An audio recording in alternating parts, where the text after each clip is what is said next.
This is Remote Daily, your daily dose of inspiration. Mm. This is Remote Daily, an oasis of innovation for your mind, soul, and heart. Connect, act, and recharge with Remote Daily. This is Remote. This is Remote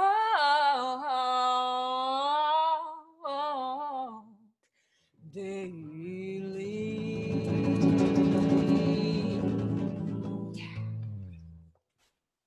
Kudos to our house band, Leonardo Dubinsky and Dario Acosta Tai. Thank you so much. Usually they play large stages in New York City. Now they're here with us to welcome on Remote Daily, a serial entrepreneur and investor, shark on ABC's Shark Tank, the owner of the Dallas Mavericks, and an internet legend. A large round of virtual applause for our guest, Mark Cuban. Hi, Mark. How are you doing? I guess you got to unmute yourself first.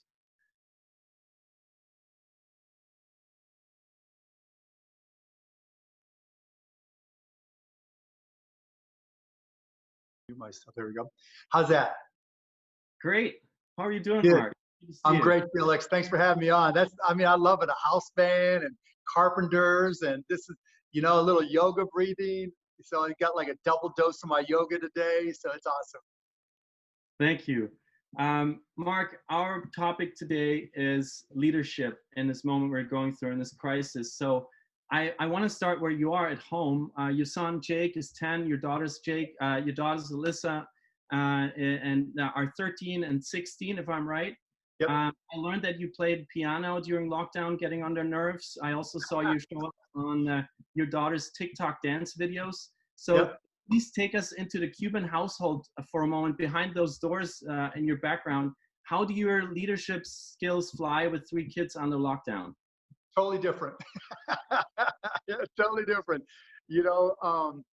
My 10-year-old, it's been fun because we'll go and shoot baskets, or I just got this. Have you seen those big bubble soccer balls?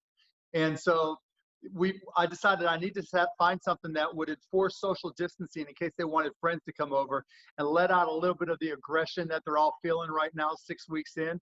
So we blew up these big bubble balls. So now we're all going out in the backyards just banging into each other to release a little bit of aggression. But I mean, you know what? In the Cuban household, my word doesn't carry a whole lot of weight with my teenagers. And so they pretty much run the show. They're the leaders, I'm the followers. But that's the way it should be. It's very difficult for them, and we're not trying to force anything on them. Fortunately, they're still having to do a bunch of schoolwork, and we're all just hanging on and just trying to enjoy each other's company while because there's no better alternative. Do you still control their phones and their Netflix accounts? That's still a thing? No, that kind of went by the wayside. We used to do a thing where you had to read in order to get screen time. And, with all this, and actually, to be honest, once my 16-year-old hit 15, she kind of took control, and it's like her world, and we just try to step into it every now and then. But the 10 and 13-year-old, I think, have been really good with screen time, but we don't have the control of it that we used to. Let's zoom out of your house and into the American Airlines arena. Look at your leadership with the Dallas Mavericks. You were in the middle of a game when the NBA shut down on March 11th. You now proposed opening up the NBA for television, basically hosting ghost games with zero audience. But how do you survive this crisis as a club? How do you lead your employees, your athletes, your fans at this point? It's a great question. First, safety. You can't, we can't cut any corners. We can't put anything but our employees first, whether they're players or ushers. We have to make sure that they're confident that when they step on the court, they're going to be safe, that when an usher is dealing with a fan, they obviously don't know, when we get to having fans. And in the interim, just building confidence. And, I think people forget, it's not just about being in the arena and putting on a game. Even employees that may not seem to be the biggest names, people that do all the background work that still need to get the arena open. We have to deal with issues like, how do they get to the arena? You know, are they taking public transportation? Do they have their own cars? How are they getting home? What are we going to do about feeding them? So there's a whole litany of things that we're going through now to make sure that we can build that confidence. Because as a leader, the number one thing that I have to make sure that we're aligned on is that everybody feels safe. So you talked about technology and the future of sports. How likely is it that in 2021 I walk into a Mavericks game and I have a beacon in my phone telling you whether I might have been infected and maybe then won't get in? You know, that's a tough one because there's a lot of privacy issues. There's a lot of civil rights issues. You know, we've had discussions about thermal scanners, thermal cameras. But the reality is, if someone takes 3 extra strength Tylenol, those things become worthless. And now all of a sudden you've put everybody at risk. And so trying, you know, as much as we'd like to use technology to try to be proactive, I don't really think this is going to be a technological solution. Even low tech like masks are debatable in terms of their benefits. And so I think this is going to come down to following the lead of science and really what medications, what vaccines are in place. And until we have something that really makes us confident that people aren't going to get, you know, infected and very sick, then we may not have fans. And so we'll do, again, I just don't want to cut corners, and I'm not trying to play a scientist here to try to predict when it will happen. All I can tell you is, you know, for me, if I wouldn't let my kids walk into that arena, I'm not going to let anybody else walk into that arena. Thank you, Mark. And let's look at your leadership in content, because you created what arguably was the first streaming service in the world, AudioNet, in the 90s. And you're now greatly invested in the movie theater, film industry. And fast forward to, you know, today, since you have been in the space, nobody's shooting Hollywood movies. There are no sports games. There are no new Shark Tank episodes right now. I mean, you're still airing, but it's all pre-recorded. No, actually, let me correct because I'm the sales guy, right? So on Friday nights on ABC, you're going to see new episodes of Shark Tank coming up. So we're packaging some things that are already in the can, so stay tuned. But other than that, your point is exactly right. There's no new content being created at all. And streaming is surging like never before. So who will be leading the worlds of content and entertainment once doors open again? What do you think? The most creative people, the most innovative people, the most agile people. You know, you have your house band. You've got people that are doing live events, you know, for tips. But I think, you know, as we get better acclimated to this digital presence, we're getting more of a presence, right? So now look what you guys are doing with Remote Daily. That's all about presence, right? From connecting and doing yoga breathing and doing stretching and listening to music and getting a vibe of unity, right? That's brilliant. But now as we get more confident with that technology, we'll be able to start creating content remotely. You know, we're getting more advanced with green screens. We're getting more advanced with using broadband to be able to do outlet, all the things, all the Photoshop type features that we typically thought we had to do in a studio environment or a professional editing bay. I think we're learning to create new types of content locally and then working on a distributed basis. And so I think creative people are going to invent new things that we like. I mean, like if you're watching Netflix right now, like a show like Love is Blind, could you imagine recreating that using Zoom? I mean, you could recreate all that craziness. So it's not a matter of the technology. It's not a matter of anything but somebody's creative ability, because now we're much more willing to try different things, because this is such a different universe right now, and there's so much uncertainty. Why wouldn't we? Why, you know, we want to just, again, Remote Daily is a perfect example. You use your creativity, you use the connection you had to people, and you let that network just expand. Why can't that apply to all types of content? And I think it will. And so I think we'll see a lot of new, you know, newfangled, new ideas where, 6 months ago we would have said, yeah, I don't think that would have worked. But now we're saying, oh my goodness, why didn't I think of that? So I'm waiting to see what you guys do next, because that's what I'm investing in. Thank you. And I know that there's at least one Love is Blind fan in my team. So shout out to Brit. There's even crazier shows now coming out. That just shows you people are going to be taking more and more chances. And I mean, Mark, you're not only leading in sports and entertainment, you're an investor in dozens of companies on markcuban.com. It's scrolling and scrolling and scrolling. Yep. and through Shark Tank, of course, but you also invest in military founders, female-led startups, in healthcare. And it's a vast array of entrepreneurs. It's a community. It's like a second family, I guess, you have built over the years. What do you find yourself telling them about leaderships in these very strange times? I'll tell you exactly what I've told them. One, you have to communicate. You have to recognize that everybody in your world that you're dealing with, business and personal, is scared, right? Nobody has any answers. So you have to recognize that they're just as concerned and upset as you are.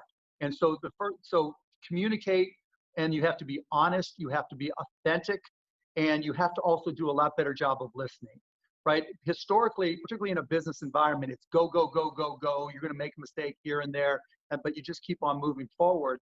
Now, because there's so much standstill and you're trying to figure out what comes next, you know, we're going through this reset, but what's America 2.0 going to look like?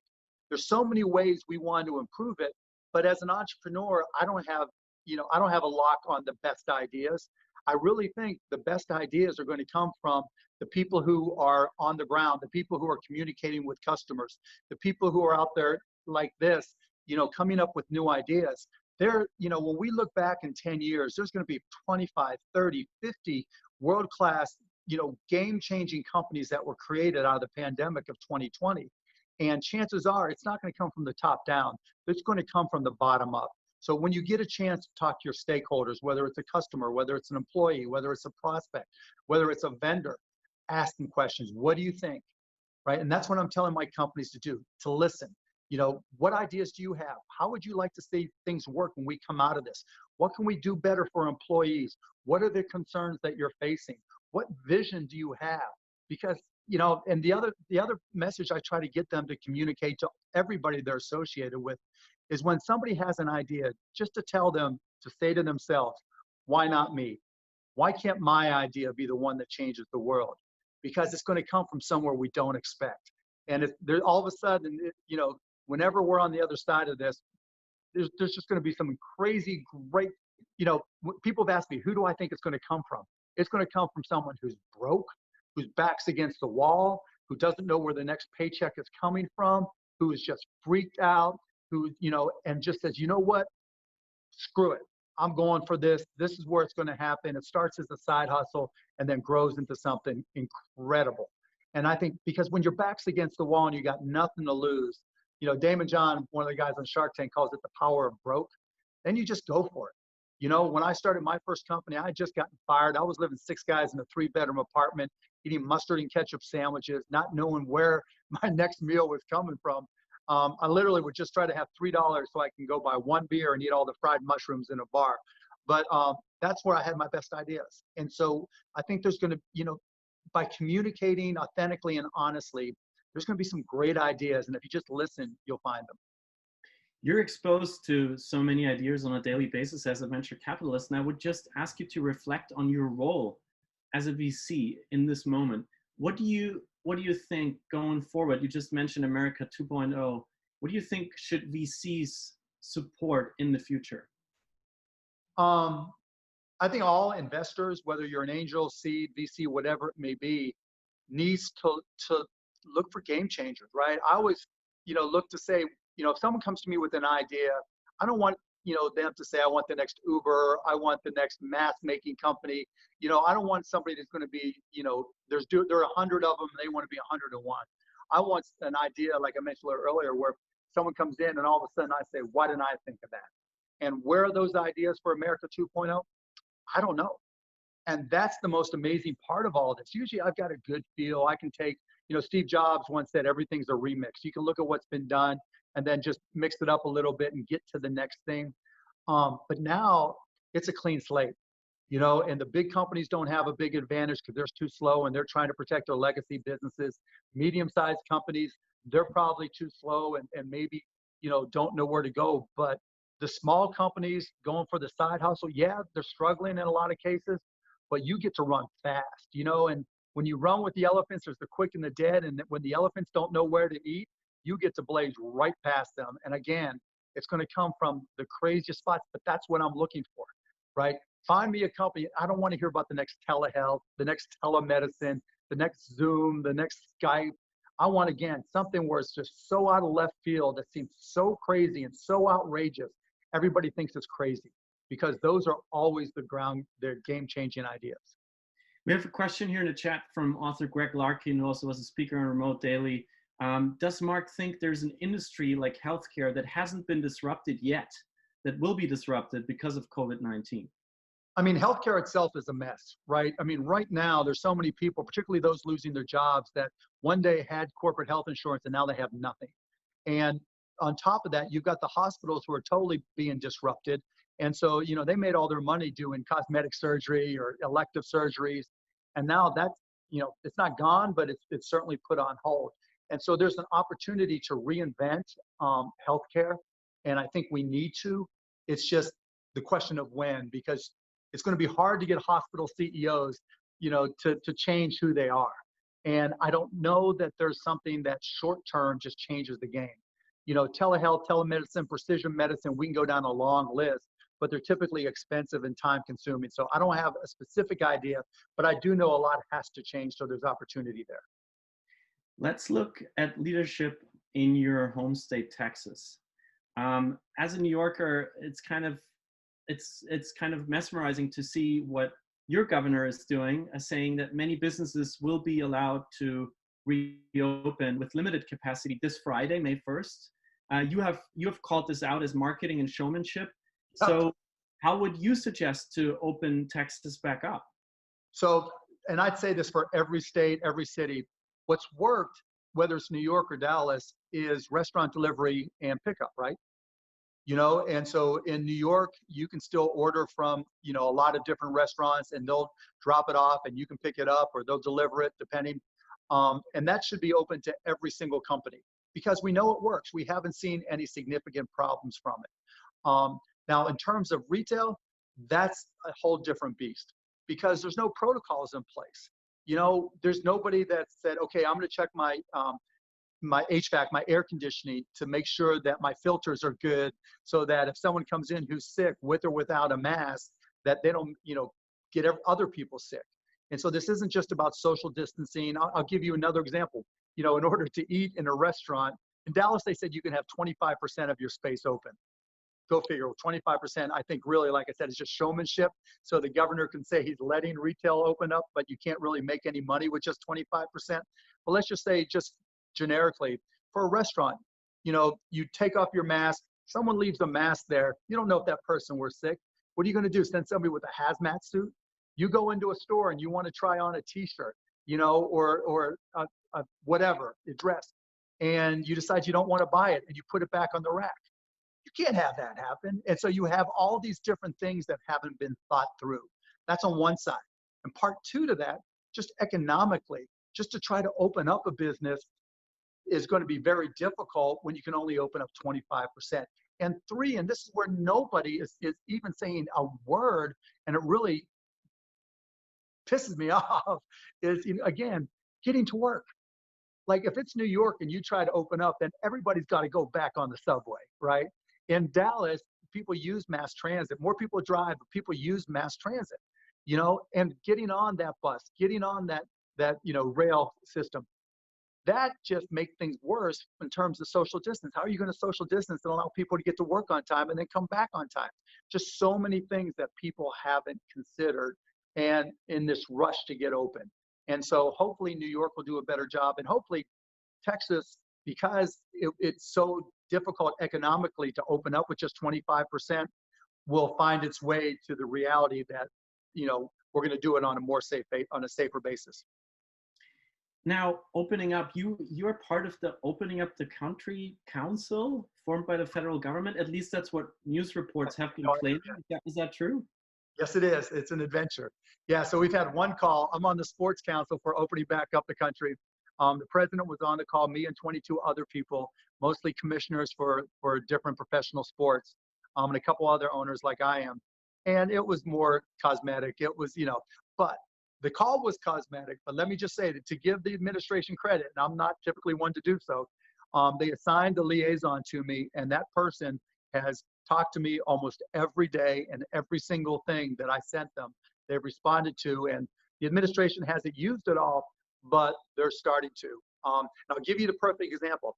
All the protocols that I just brought up, what do you do if you're a retail store? What do you do if you're a restaurant? Well, I'm working with an organization called the AIHS, and I don't even remember but they're basically an industrial health and safety organization. They emailed me and said, hey, we hear where you're working with them, with this council. What can we do to help? And I said, we need a list of detailed protocols for every different type of retail organization, a restaurant, a nail salon, the retail clothing store. And that's exactly what they did. They put together this 100-point list of things covering all the minutia that a business owner is going to have to deal with. So out of all that, just niceties, if they follow through like they say they are, then hopefully something positive will come out of it. So, you know what, like I said, I'm not always one to give credit, but I'll give credit where credit is due, and it's due here. And you're Zooming with the president, so that's interesting news. Yeah, I won't go that far. At least not Zooming as in video, but yeah, I wouldn't take it that far.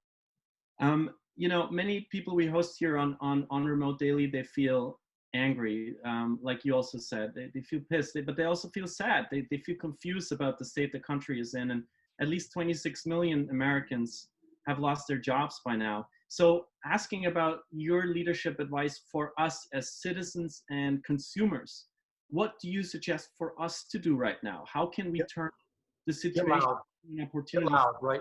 Don't be silent. Get loud. Because there may be 26 who have filed for unemployment. There's another 25, give or take, that are underemployed or haven't filed yet. And so you're looking at 50 million people with challenges. And I've been very vocal about having a federal jobs program where, for instance, testing and tracing. Why not hire and train millions of people that can adhere to HIPAA protocols to protect privacy and get them out there doing testing and tracing now?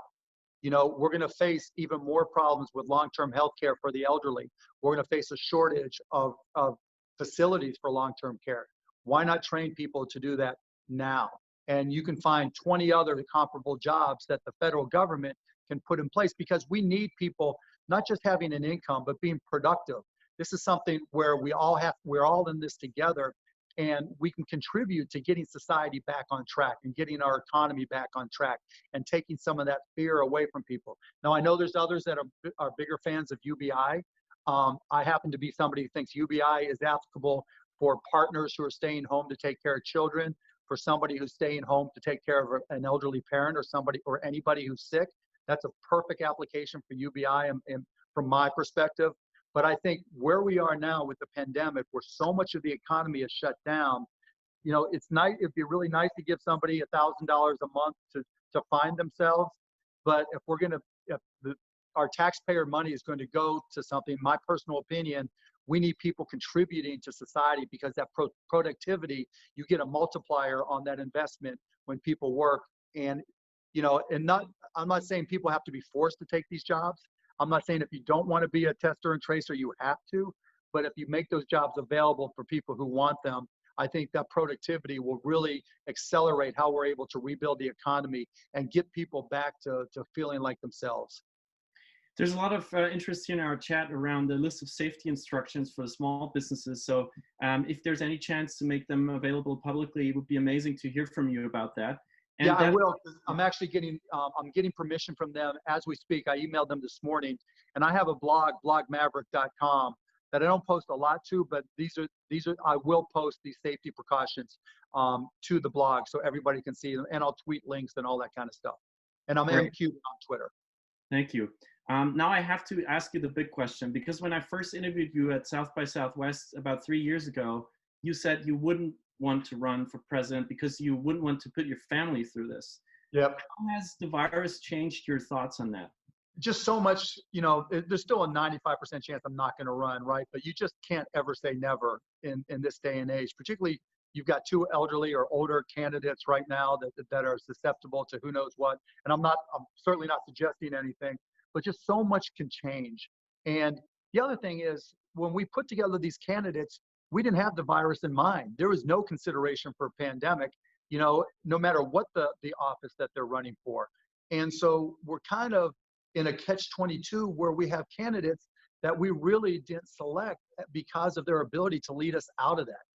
out of this. And so I'm just, I'm an entrepreneur, right? I never want to close the door. I always try to keep my options open. So I'm not making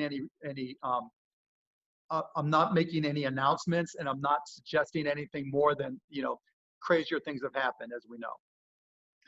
Well, I hope that, in the social contract that we're trying to build right now, I hope you play a vital role. And I was told you have about 30 minutes for us, so may I squeeze in maybe one last question for you? I've actually got about 10 more minutes, so we're good. Oh, great. Perfect. So before we go to the question from the chat, if we have 10 more minutes, please put your questions in for Mark through the chat. I have a question for you, a personal one, thinking about the future of your own family. What personal story from this pandemic, from this crisis, do you think you will tell your grandchildren? Oh my goodness. Well, I can tell you what I told my children first. And, we talked about Anne Frank, right? We talked about people who lived in London during World War II. We talked about their grandparents coming over from Russia, not because they wanted to, but because they had to, just to stay alive. And that the human spirit is so much stronger than anything we give it credit for. And we're so resilient as a people. And I think that's what I'll tell them, that,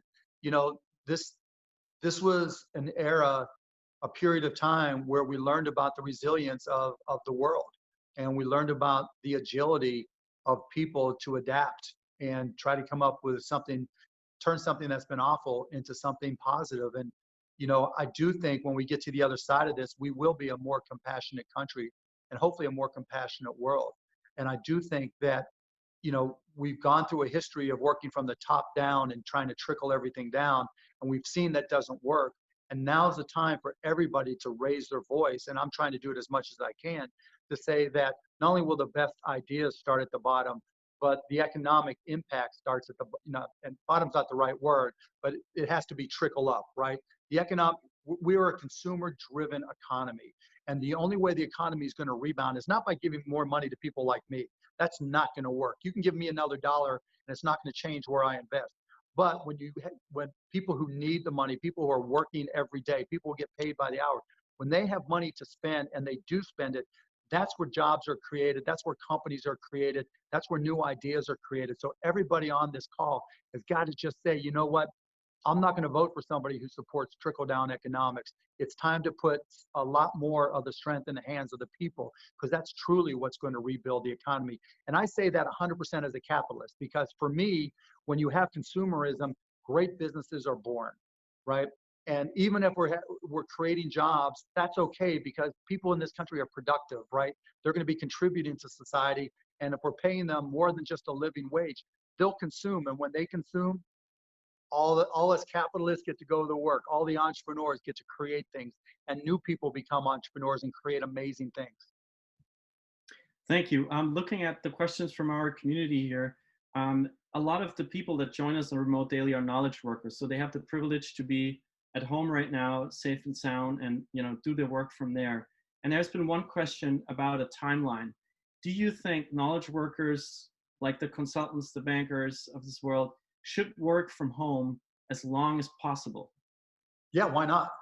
I mean, and I got to tell you, I think most companies are going to recognize that a lot of people got a lot more work done at home than they did in the office, and for a lot less stress than they had in the office. And it's a lot less taxing on the environment and on infrastructure by working from home. So yeah, we've already at the Mavs and some of my other companies, we've already started, trying to determine who we can keep at home. And do we really have to have people coming into the office for a desk, as opposed to just letting them work out of the house? Because now we've improved our connectivity. And so, yeah, I think knowledge workers will certainly be able to work from home more. And the other, I'll put a caveat on there, we're evolving, if not already, into an artificial intelligence world, right? And so things are going to change dramatically. And as a knowledge worker, just like you had to learn, if you're old enough, you had to learn about the web, and you had to learn about mobile computing, and now you're having to understand cloud computing to a certain extent. Every knowledge worker is going to have to understand artificial intelligence and the basics.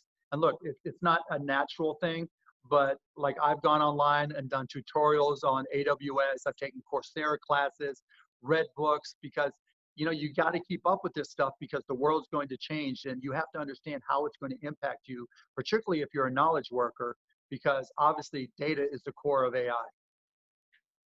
Thank you, Mark. And we always, if you have the last time for a last question, is there, maybe we always do a social share here on Remote Daily with our guests. Is there one app, one channel, one person you follow that made you feel better in this time? That's a great question. I'm gonna say TikTok. Because TikTok is just so mesmerizing. You talk about artificial intelligence. They probably have the best AI in the entertainment space, because it's shocking when I watch my son get on TikTok just to kill time and just be amused. His feed is completely different. Even though we follow a lot of the same people, his feed is completely different than mine, which is different than my daughter's. And so it's just such a distraction. And there's a guy, Andrew Berger or Evan Berger on TikTok, who does the most amazing Trump, Bernie Sanders, and Obama imitations. I mean, I just roll every time. He has them, like all three of them playing poker together or going on a road trip together. I mean, it's hysterical. So you got to check him out, Evan Berger on TikTok. Thank you so much, Mark Cuban, for taking the time to be a guest on Remote Daily, telling us that leadership is, in these times, is about asking, why not me? And I invite you all to tune into Shark Tank Friday night on ABC. Follow Mark on all his social channels. He's M Cuban almost everywhere. There's a lot more questions, but you have to run, and we invite you to connect with each other in the breakout rooms. We thank our live stream audience to have joined us. Please sign up at remotedaily.co if you want to be live on Zoom with us. And we see you again here in 10 minutes. Enjoy connecting, get your contact info ready. And one last round of virtual applause for amazing guests of today, Mark Cuban. Thank you. Thank you guys for having me. It was a blast. It's so totally different. I really, really appreciate it.